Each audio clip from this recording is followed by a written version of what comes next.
I'm just proud to be here. I'm proud to be part of this organization and have the history that we have. Well, you're responsible for our special operations capability within the region. How do you assess the Middle East? So what I could 10 hours, Yeah. not just that. So, I actually get this question a lot. And I would say since October of, October 7th, 2023, and especially since December of 2024, I would say it is probably, I do not have a crystal ball. You used to be able to kind of read the tea leaves and kind of see where things were trending in the Middle East a little bit.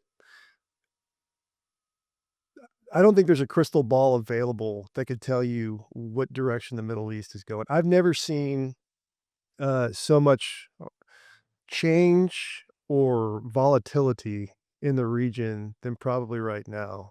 You have a new Syrian government that's in place. Nobody saw that happening. ISIS hasn't gone away. They had their physical caliphate. A lot of pressure was applied.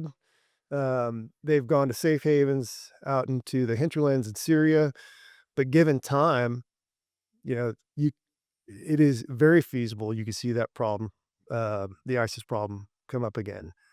Fifth group's been involved, certainly in the region since inception. But if we look at the most tactical level deployment of forces, they carried a lot of the weight in Afghanistan. And a lot of other groups, third group specifically, carried, and suffered great loss there. First, yeah.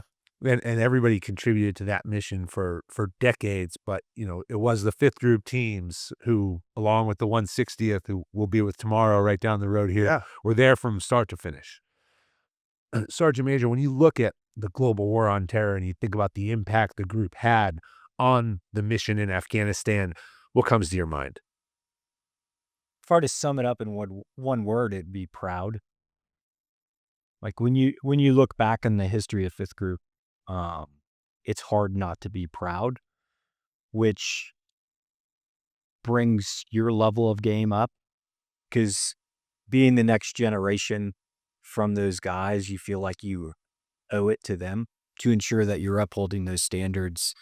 So yeah, I'm just proud to be here. I'm proud to be part of this organization and to have the history that we have.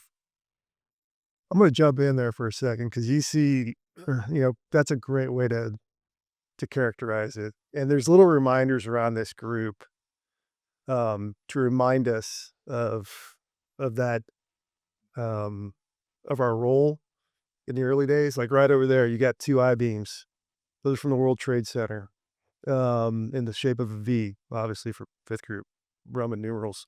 But you see little things like that all across this group, and it goes back to what I mentioned at the top of the show, which is it is